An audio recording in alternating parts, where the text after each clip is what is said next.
I was drinking lemonade in my backyard, listening to the quiet hum of birds, when suddenly 3 cop cars rolled up into my driveway, their tires screeching like they were responding to a hostage crisis, and before I could even stand up, one of the officers started shouting, asking if I had touched anything behind the HOA clubhouse. I told him calmly that I had simply unplugged a box that didn't belong there anymore, but he wasn't listening. And just as I was about to explain the situation, in walked the chaos in yoga pants and Fury Karen, the self-appointed head of our HOA. She came stomping through my yard like she owned it, her phone already in hand and that ugly clipboard she always carried clutched tight as if it was her weapon. Of truth, she started yelling that I had shut down the entire neighborhood's internet, that kids were crying, that adults were furious, that even the HOA board's Zoom meeting had crashed halfway through a vote. She called it an act of sabotage. I tried not to laugh because I knew this was all a long time coming.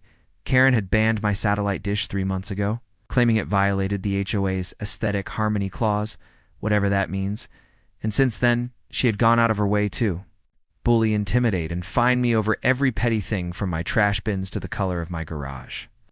Light, but banning my satellite dish was the last straw because that was my lifeline to my freelance work, my connection to my family abroad, and my only escape from her tyranny. At first, I tried to reason with her. I showed her federal law that protects homeowner rights to install satellite dishes. I emailed the FCC guidelines. I even got a signed letter from the city zoning board, but she didn't care. She ripped the dish down one day when I wasn't home, left a warning note in its place, and fined me $500 for non-compliance. I was furious. I filed complaints with the HOA management company, but she conveniently chaired the compliance committee and dismissed them all. I considered moving, but the housing market was insane, so I stayed quiet, but I didn't forget. I started digging into the HOA contracts, the bylaws, the internet agreement, and what I found made my blood boil. Karen had secretly made a deal with a local internet provider, forcing the entire neighborhood into a bulk contract, charging residents inflated fees, and in return, she got kickbacks under the table, and part of that deal required every home to use the provider's router and service, meaning no personal satellite dishes allowed. Even though the law clearly states otherwise, that's when I decided I wasn't just going to take it anymore. I went full investigator mode. I documented everything. Emails, photos, security camera footage, old board meeting recordings. I even found a paper trail showing she had ignored formal complaints from other residents too, especially ones who tried to switch providers. The final straw came when my elderly neighbor, Miss Clara, told me her bill had jumped by 40% and she couldn't afford her medication because of it. That broke me. I knew I had to do something real, something that would force everyone to pay attention, so I went down to the HOA clubhouse early one morning and found the small white router box that served as the main switch for the bulk internet connection. It was hidden behind a utility shed, poorly locked and barely secured. I checked the tags and confirmed it was managed by the provider, not the city, and according to the contract I had a scanned copy of in my email, the provider was in violation for installing it on communal property without a community vote. That meant I had legal grounds to disable it. So I unplugged it cleanly, safely, and walked back home with a strange sense of peace. I didn't expect the chaos that followed within minutes. Phones were blowing up, kids were screaming, parents were running out of their homes like the apocalypse had hit, and then came Karen storming out like a hurricane, screaming about cybercrimes and homeland security threats.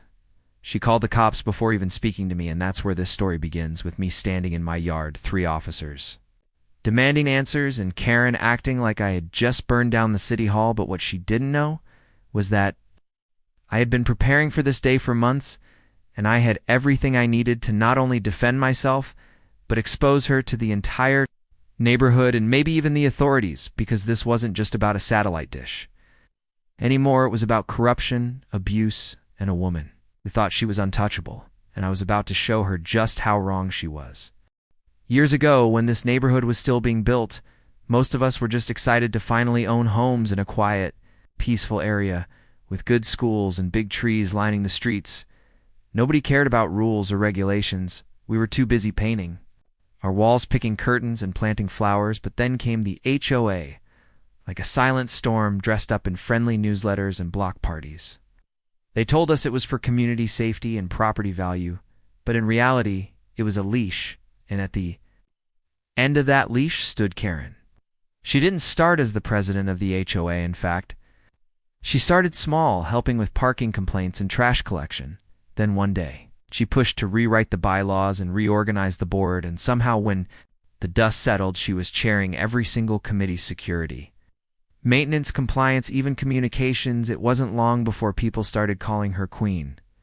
Karen, behind her back, she walked around with that clipboard like it was a royal decree, always pointing out lawns that needed trimming or porches that looked too colorful. She'll find a teenager for chalk art once and even banned solar lights on garden paths for being too bright at night, and while most people just grumbled and paid the fines, I wasn't ready to roll over, not when she came for my satellite dish. I had it installed because the local internet was garbage, always dropping during calls, buffering in the middle of movies, and disconnecting when I worked from home. I needed a reliable signal, especially since my work was remote and involved international video conferencing, plus my brother lives overseas, and I used that dish to stay in touch with him and his kids. But Karen said it was an eyesore and claimed it broke the HOA guidelines. I tried explaining that federal law protects the right to install satellite dishes for personal use, and I even emailed her the FCC policy document in plain text with the parts highlighted that said she couldn't block it without a court order, but she didn't care, she said. The HOA board had voted unanimously to ban external satellite equipment, without showing me any meeting minutes or proof of vote, and 2 days later, I came home to find a violation notice taped to my door and the dish pulled from its mount left lying on the grass like roadkill. I was stunned, and when I checked my camera footage, I saw the HOA maintenance guy up there removing it with a crowbar under her orders. She didn't even notify me or give me time to appeal. I confronted her the next morning outside the community center. She was watering plants near the flagpole like she owned the soil. I told her she had no right to touch my property and that I would be filing a formal complaint, but she just smirked and said if I had a problem I should take it to the compliance committee, which she chaired, of course. I told her this wasn't over, and she leaned in real smug and whispered, "You're right, it's just beginning." That's when I knew she wasn't going to stop with the dish, and I was right. In the weeks that followed, she began harassing me with constant fines, noise complaints, saying my lawn was half an inch too tall and claiming my porch light was too blue. She even sent a notice because my garbage can was visible from the street 10 minutes before pickup time. It became clear this wasn't about the rules, it was personal. She had targeted me because I had pushed back, and that meant I had to fight back, but I couldn't do it with shouting or threats that would just feed her narrative, so I started studying her every move.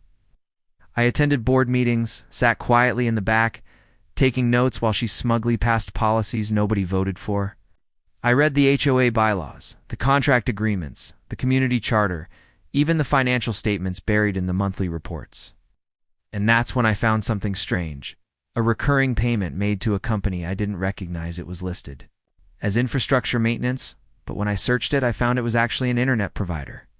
And they weren't just maintaining anything, they were supplying the entire community with bulk internet through a deal Karen had signed herself.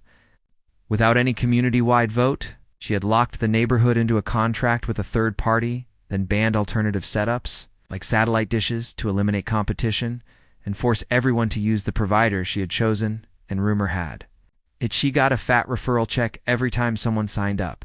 It all started to make sense. The internet outages, the throttled speeds, the price hikes, the weird equipment hidden behind the clubhouse. She had manipulated the system to create a monopoly. And my dish was the only thing standing in her way. And that's why she tore it down, because it exposed her game. But she made one mistake, she thought I would take it lying down. She didn't realize I was already collecting evidence, and that I was talking to other residents who were quietly angry but scared to speak out, who had been fined into silence or pushed into compliance. And I told them I was going to do something big, something that would shake the very ground under her clipboard and expose every lie she had built her little empire on. Asterisk. I thought I was the only one suffering until I met Miss Clara one evening near the mailbox. She's in her 70s, soft-spoken, always smiling. But that day her hands were shaking, she told me. Her internet bill had jumped to nearly double what it was a year ago, and because the HOA forced everyone into this bulk contract, she couldn't even cancel it. She said she skipped 3 doses of her heart medication just to pay the bill, and when she tried to ask the HOA for help they sent her, a fine for trimming her hedges too short, I stood there stunned and furious. I asked her if she remembered signing anything about this internet deal, and she said no. Nobody in her row even knew it existed until they got the bills, and that's when it hit me. This wasn't just about me anymore. Karen was hurting people, forcing them into overpriced services, and then punishing them when they spoke up. I spent the next 2 weeks walking around the neighborhood, casually talking to people at the park, at the mailbox, at the HOA garden club. I didn't tell anyone my full plan yet. I just asked how they felt about the internet, about the board, about Karen, and what I heard over and over was fear, frustration, and helplessness. Some had been fined hundreds for tiny things. Others had reported harassment from Karen, but every time she'd dismissed their complaints or blamed them for not following the rules. They never voted for her. They never agreed to her internet deal, but they didn't know how to fight back, and honestly, neither did I, until I remembered something from my old IT job, network control. I used to work for a private company that managed routers and data centers. I knew how these systems were wired, and I knew how fragile centralized access points could be. I also remembered the contract clause that said the provider's equipment wasn't legally supposed to be placed on HOA's land without a public vote, and I had that proof printed, scanned, and even notarized in my records. One night I went out with a flashlight and scoped the area behind the HOA clubhouse, where I remembered seeing some cables and boxes. Years ago, sure enough, there it was, a small router locked behind a cheap plastic cover and powered by a basic extension cord. It was the main feed for the entire system, the so-called central node that linked every home's connection through the HOA's private deal. I stared at it for a long time, thinking about all the lies about Miss Clara's, shaking hands about Karen's smirk when she ripped down my satellite dish. I went home and pulled up the clause in the HOA's own agreement. It clearly said that no permanent installation could be made on communal property without a 67% community vote, which had never happened, and that meant this: equipment wasn't just unethical, it was illegal. I spoke to a lawyer friend, and he confirmed I had a case not just to remove it, but to bring it to the HOA board, or even higher, and that's it. When the idea formed, what if I forced everyone to notice what was happening? What if I triggered something that no one could ignore? So I made a plan. I didn't want to damage anything. I didn't want to hack or destroy. I just wanted to unplug. The lie, literally disconnect the signal that Karen had built her power on. So I waited for the perfect moment. I checked the weather, saw it clear, sunny Saturday ahead, and knew that would be the day people would be online, streaming, gaming, working, relaxing, all depending on that connection, and that's when they'd notice. I spoke to 3 neighbors who had quietly supported me and told them to be ready, just in case, and at exactly noon, I walked back to that plastic box, used my own screwdriver to remove the panel, and gently unplugged the main power line. Nothing sparked, nothing exploded. It was just a quiet click and silence. And within seconds, chaos erupted. Not literal chaos, but digital screaming, phones blowing up, kids crying, shows buffering, people yelling into disconnected Zoom calls, and right on cue, Karen came charging out of her house like a bull in leggings, waving her phone in the air, demanding to know what had happened. I walked back home slowly, calmly, sat on my porch and waited. And it didn't take long for her to arrive, her face red, her voice loud. She accused me of sabotage, claimed I was a cyber terrorist, and yelled that the police were already on the way. I didn't flinch. I just nodded and handed her a copy of the signed HOA agreement and the Federal Communication Guidelines. She snatched them, but didn't even read them, just kept yelling about charges and court and damages. I told her, good, I'd love to go to court, then I'd have a legal reason to expose every part of her shady internet deal, her false fines, her abuse of residents, and how she tore down my satellite dish without legal authority. She froze right there for a second, and that moment of silence told me everything she knew. I had her cornered. But she couldn't back down, not in front of the neighbors who had started gathering around, watching the drama unfold, and definitely not in front of the cops, who had just pulled up with their lights flashing, ready to ask questions, and I had all the answers The cops stepped out of their vehicles, slowly scanning the street, confused faces, as neighbors stood on porches, watching, some holding their phones, others whispering to each other, while Karen marched toward the lead officer like she was the mayor of the block. Clipboard clutched tight her words. Fast and full of fury, she claimed I had intentionally sabotaged community infrastructure, that I had trespassed, tampered, and committed a federal crime, that people were losing money, their home security systems had gone down, someone's elderly father couldn't get a medical update through a telehealth call. She was laying it on thick, and the officers looked serious. One of them nodded while writing notes. The other walked over to me, hand near his holster, asking me if I had touched the box behind the clubhouse. I told him yes. I unplugged it, and I had every legal right to do so.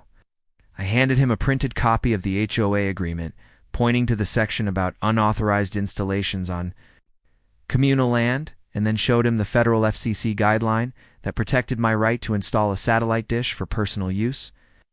He took both and radioed something back to dispatch, while the third officer stood silently watching Karen, still ranting. A few neighbors began speaking up. Some of them cautiously told the officers they had no idea. The HOA had made an exclusive deal with the internet company. Others said they never voted on it and didn't know why they were being forced to use it. I heard someone say out loud, "Wait, we've been paying for this without choosing it." That small comment sparked something, because more people started asking questions, and Karen turned around panicked, telling everyone to go back inside and not to escalate the situation, but the silence was broken, the control jihad was cracking. The lead officer came back from his car and asked Karen for proof that the device was legally authorized. She fumbled through her clipboard, pulling out printed pages that were half stapled and marked up with highlighters. She said the board had voted on the installation during a private meeting months ago, when the community room was closed due to maintenance. The officer raised his eyebrow and asked why. There were no signatures, no public minutes, no resident confirmations. Karen stuttered and changed the subject, claiming this was an emergency and I should be arrested immediately. The officer calmly replied, "We don't arrest people based on accusations. We need facts, and so far this doesn't look like a clear-cut crime unless you can show that the device was legally placed," and she couldn't. It's because it wasn't. She started pacing, then snapping at me, calling me manipulative and reckless and irresponsible. She shouted that I was ruining the community and making everything harder for everyone. I didn't say a word. I didn't need to, because behind her, I saw Miss Clara step forward, trembling, but determined. She told the officers that Karen had been running the HOA like a dictator, that she'd fined people unfairly and ignored complaints, that she had torn down my satellite dish without permission and was using the internet deal to make herself money. She said her own medical care had suffered because of the forced fees, and that Karen never let her speak at board meetings. The officer listened closely and then asked Karen directly, "Is any of that true?" She looked stunned for a second, caught between denial and anger. She said, "It's all being taken out of context, but it was too late. The crowd had grown, and people were now asking for audits, asking to see the contract details, wanting to know how long they'd been locked into something they didn't agree to." I could see the sweat on Karen's face, her mouth moving faster, her arguments crumbling. She demanded that the internet be turned back on, but the officer said until they could verify the legality of the equipment, it would remain offline for safety and liability reasons. That was the moment Karen cracked. She screamed at the officer, asking if he even knew who she was, that she was the president of this neighborhood, and his job was to protect order and respect. She turned to the neighbors and told them I was a liar, a manipulator, that I was trying to destroy everything they had built. But no one moved, no one shouted back. They just stood there in uncomfortable silence, some nodding, others filming the moment with their phones. It was done. The power she held wasn't real anymore. It was held together by fear and silence. And now that silence had broken, the officer handed me back the papers, thanked me for cooperating, and told Karen they'd be submitting a report to the county board for further review, and if any part of her actions were found unlawful, she would be held accountable. I didn't smile. I just looked at her one last time. I said, "This is what happens when you mess with the wrong neighbor," and then I walked back inside, with the sound of whispers and murmurs growing behind me, and I knew this was only the beginning. The day after the police left, things got eerily quiet in the neighborhood. No more clipboard patrols, no more. Karen standing on the sidewalk pretending to inspect grass lengths.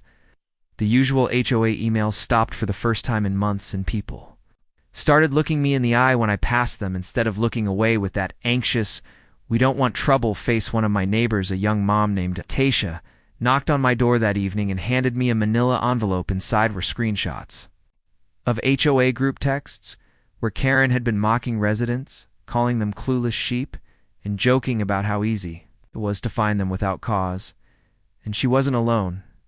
A few other board members were laughing along too. It was disgusting, but also exactly what I needed, because now I had proof of intent and abuse, not just negligence. Over the next few days, more residents quietly came to me, dropping off notes, copies of fines, old letters, even audio clips from meetings where Karen could be heard threatening people with consequences if they questioned her decisions. One elderly veteran had a voice message where Karen told him maybe this community is too modern for you after he complained about a late fee on a payment he never missed. The more I dug, the worse it got, I realized. Karen wasn't just a control freak.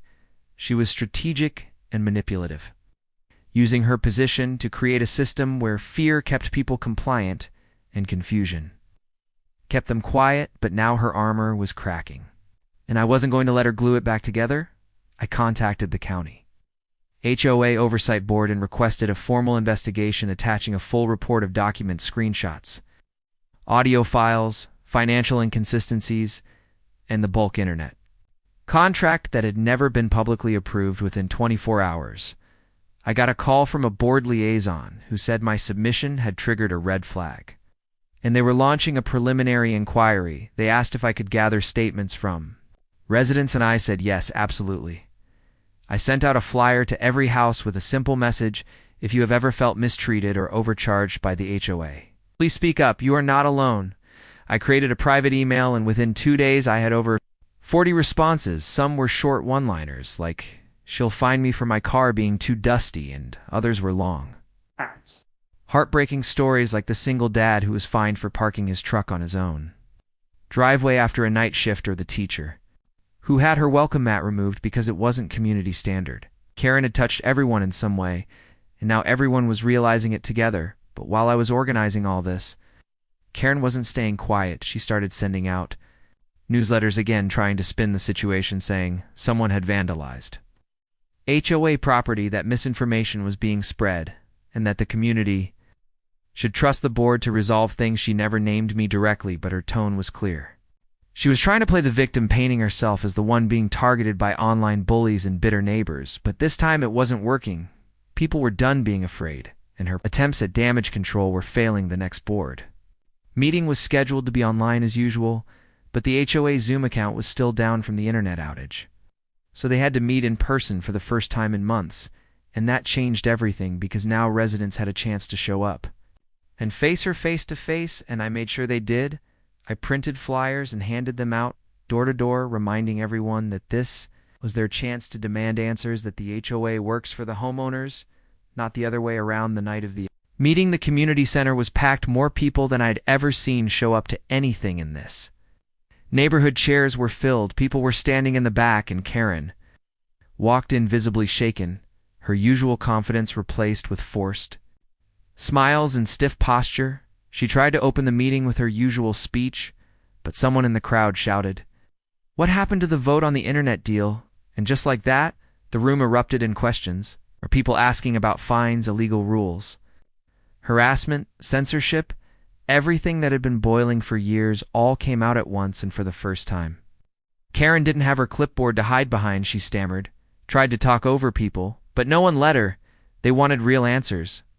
And when she couldn't give them, emotion was raised right there on the floor to hold a vote of no confidence to remove her as president and appoint an interim board until the investigation was complete. She tried to stop the vote, claiming it was out of order, but the community bylaws allowed emergency motions, and a retired judge who lived 2 blocks over confirmed it on the spot. The vote happened right there in the room by a show of hands, and the result was overwhelming. Karen was removed on the spot. Her face went pale. She tried to argue, but nobody was listening anymore. The crowd was clapping, cheering, some even crying, and I sat in the back just watching, knowing this was only the first step. There was still an official investigation. Ahead, still legal steps to take, but the spell was broken, the grip was gone, and the neighborhood was finally waking up from the fog of Karen's rule, and I knew that the real accountability was still to come. After Karen was removed from her position, things felt lighter the air. As different neighbors actually smiled at each other, kids played freely on the sidewalks, and for the first time in years, there were no petty violation notices shoved into mailboxes. But just because Karen lost her title didn't mean she was done. She had always been the kind of person who couldn't accept defeat quietly, and within days of her removal, the retaliation began. It started. Someone dumped garbage on my lawn. Then, an anonymous complaint was sent to city code enforcement claiming I had installed illegal equipment on my roof and was violating state communication laws. I laughed when I read it because I knew exactly who sent it, and I had already filed my own report with the HOA. It's an oversight board and the State Consumer Affairs Office. But this wasn't just about her being petty anymore. This was Karen trying to reclaim her power through bureaucracy. So I welcomed it. I invited the city inspector over, gave him coffee, showed him my permits, my dish, my contract history, and the documentation I had proving that Karen had removed the dish unlawfully. He walked around, took photos, and said he had seen dozens of cases like this where HOAs abuse their power, but rarely did he see a resident this organized. He told me to sit tight, that the complaint would be dismissed and I'd probably get an apology.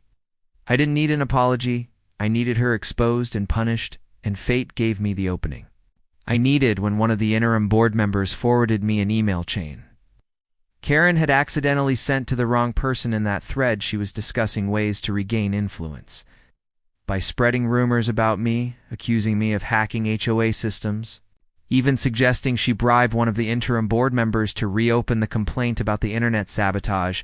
She actually wrote the words, "I know people in the mayor's office. They'll listen to me if I spin it right." That was it. That was what I needed. I sent that email along with the rest of my documentation to the oversight board, the city legal department, and even a few journalists who had covered HOA corruption stories before, and within 72 hours the county launched a formal audit of the HOA's finances and vendor contracts, because apparently this wasn't the first time Karen's name had come up in similar reports from other communities. She had worked with the same internet provider at her last residence and pulled the exact same scheme before moving to our neighborhood. A pattern was emerging, and the county wanted answers fast.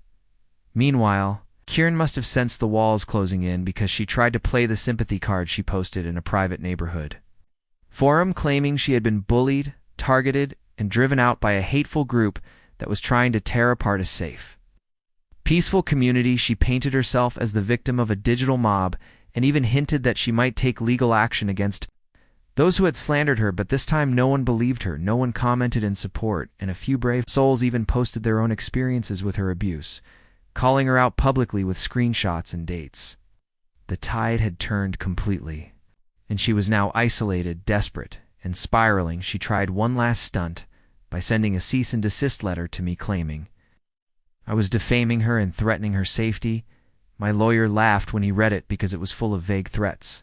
In zero legal standing, we sent a formal response back with an offer to countersue if she continued harassing me or any residents, and that was the last I heard from her personally. But I knew it wasn't over yet, because the audit was still underway, and the investigators had started knocking on doors, asking questions, checking bank statements, looking into the HOA's past 5 years of vendor activity. And it wasn't just about the internet. Any more rumors started spreading that Karen had funneled money through a landscaping contract, billing for services that were never done, inflating costs and pocketing the difference.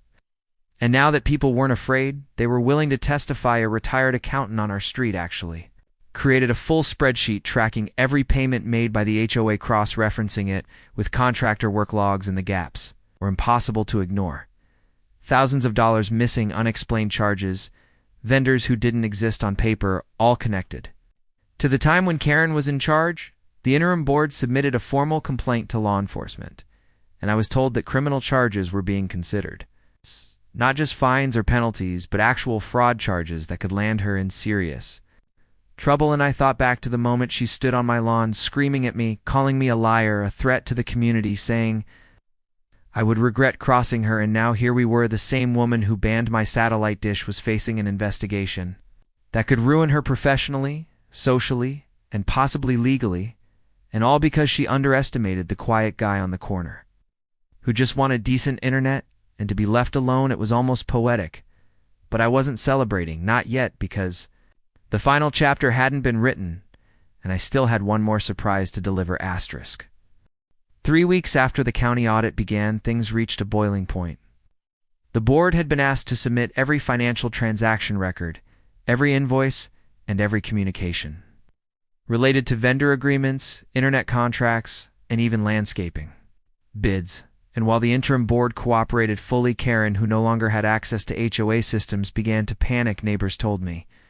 She was seen pacing outside her house, yelling on the phone, and driving around late at night visiting people she once bullied, pretending to make peace offers. People ignored her. They were done being fooled, and the investigators were already building a case, but what no one expected was what the final audit report uncovered. It wasn't just about inflated invoices or ghost vendors. It was something much deeper, something that showed how Karen had built an entire ecosystem of corruption to fund her personal lifestyle while pretending to serve the community. It turned out the internet provider that Karen insisted we all used was partially owned by her cousin, who ran it under a shell corporation. The HOA contract was funneled through a fake consulting firm that took a 10% cut before any payment even reached the provider, and that firm's address traced back to a P.O. box registered in Karen's maiden name. This wasn't just unethical, it was illegal, pure and simple kickback fraud and money laundering on a small suburban scale, but serious enough to get state authorities involved, because over 4 years, Karen had funneled over $42,000 through fake contracts, rigged billing cycles, and forged vote results to approve budget increases, and no one had caught it because she silenced anyone who questioned the numbers. I sat at the back of the community meeting where the audit report was read aloud by a county investigator, watching her squirm her eyes, scanning the room for support, but no one came, not even her closest HOA allies, because now they were also being scrutinized. A few of them had quietly resigned and lawyered up once they saw what was coming, and Karen was left alone. The investigator announced that based on the findings, Karen was being formally referred to the state attorney general's office for prosecution, and the room erupted in quiet gasps and then silence. I thought she would yell, scream, deny it all, but instead she sat there frozen, her mouth slightly open, her hands trembling, and for the first time since I moved into that neighborhood, Karen looked powerless. I walked home that night slowly with a strange feeling in my chest. Not joy, not relief, but a deep satisfaction that truth had finally broken through, and it wasn't just about me or my satellite dish or the internet. It was about a woman who thought she was untouchable, learning that the people she tried to control could rise up and take back their power. The next day, reporters showed up, trucks from local news stations parked along the street. They interviewed residents who had stories to tell about fines, threats, letters, visits from Karen, demanding compliance to rules that didn't even exist. One old man said she'd fined him for having an American flag on a 10-inch pole because it violated aesthetic harmony. Another a woman said Karen threatened to evict her elderly mother for feeding stray cats. The stories poured out like a dam breaking, and people who had been silent for years now found their voice because Karen no longer had the power to retaliate. I gave one interview where I explained how it all started with a simple dish on my roof, and how her need to dominate led her to try and strip away my right to access information, but she picked the wrong fight with the wrong person, and instead of backing down, I documented every step, every threat, every lie, and turned it all into a legal weapon. I was asked if I felt vindicated. I said no. I felt responsible not for her fall, but for standing up when so many others were afraid, because in the end, that's what undid her. Not the audit, not the laws, not the reporters, but the fact that one person refused to be silent and others followed. And now she would face the consequences of years of unchecked power.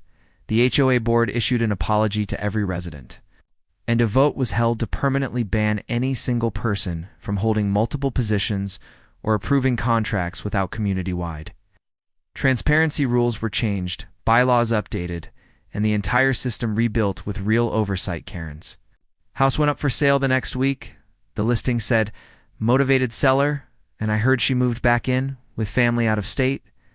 Her reputation in ruins, and her future uncertain, but one thing was clear: she would never set foot in our neighborhood again, and if she did, she'd find a very different community waiting, one that no longer feared her. 2 months after Karen left, the neighborhood felt like a different place. Kids played outside. Again, neighbors waved at each other at sunset, and for the first time ever, the community group chat wasn't full of threats about violations or angry rants about mailbox paint. Someone even organized a barbecue on the cul-de-sac where Karen once screamed about noise levels, and everyone came out with their dogs, their kids, and their stories. Laughter echoed in the air, and I realized that the grip of fear she held for so long was finally broken, but the story didn't end with her disappearance because the state wasn't done investigating the way. Internet provider, after the audit report exposed the fake consulting firm, the state attorney general opened a formal case into the company's finances. Subpoenas were issued, accounts were frozen, and within a few weeks, the provider's CEO, who turned out to be Karen's cousin, was arrested on fraud and racketeering charges.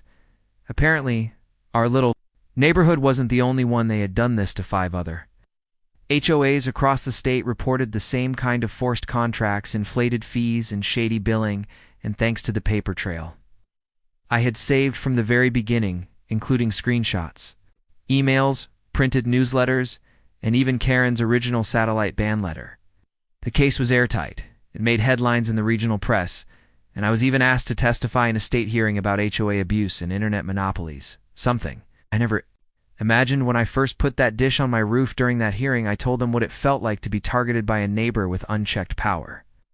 How one person turned a peaceful community into a surveillance zone where people were fined for having potted plants or hanging wind chimes or painting their fence one shade to light, and I told them how I beat it not with shouting or violence, but with evidence, with persistence, with a refusal to be bullied. And when I left the hearing, one of the representatives shook my hand and said, "Your story is going to change how these associations are allowed to operate." I got in my car and smiled, not because I wanted revenge, but because the fight actually meant something beyond just me. Back home, the new HOA board offered to refund every dollar I'd paid in unfair fines, and even asked if I wanted to join as an advisor to help write new rules. I declined politely. I told them I'd rather just enjoy my garden and my internet in peace. And yes, the satellite dish, still up, proudly beaming signal from the sky, untouched, unbothered, and completely legal, the new provider. We chose together as a community, and we now have options. Contracts were reviewed by a lawyer, and no one person can ever again force a monopoly on the neighborhood. And here's the funny part: the internet speed is faster and cheaper than whatever scam Karen's cousin was running. But the best twist came one Saturday morning when I got a package in the mail. It was from the state attorney's office. Inside was a letter of thanks and a small plaque. It said, "Citizen Advocate for Justice." And I actually laughed standing in my kitchen, because I never saw myself as an advocate. I was just someone trying to protect his right to connect to the world in his own way. But maybe that's all it takes: standing up one time and not letting yourself be pushed down again and again until they get tired of trying. A few days later, I saw something that made it all feel worth it. I was walking my dog near the clubhouse where it all began, and saw 2 teenagers sitting on the bench, streaming a movie on their phones, smiling, sharing earbuds, and laughing. The signal came from the new router box, the one installed by the provider we voted for, and behind them was a little sign we had all agreed to put up, just a small wooden plaque on the fence that read "Community Powered by Choice," and underneath it someone had written in marker, "No more Karens." I laughed so hard my dog looked at me like I'd lost my mind, but I hadn't. I'd finally found peace in my own neighborhood, in my own home, and in knowing that sometimes the quietest battles can lead to the loudest victories. And that's how the woman who banned my satellite dish ended up being the reason our whole community finally came together, found its voice, and unplugged the internet chokehold she created forever.